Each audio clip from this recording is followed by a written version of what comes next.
uban kay mapahay tulong.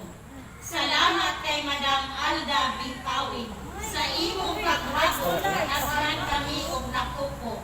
Pag-uli namo sa among station, ma-launching ang programa mga sayon. Uban usab sa imong mga anak-anakan, saludo kami sir sa inyong pagtabang.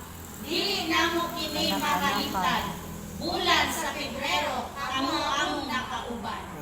Usa ayaw kamo kabalaka. Kini nga programa sa nalambo pag-shop. pa.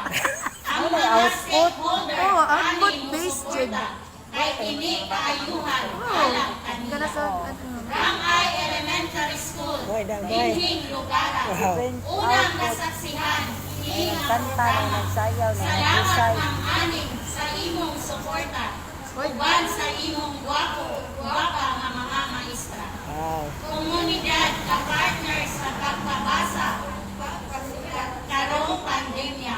Ikaw mabasa, makita bisan asa na.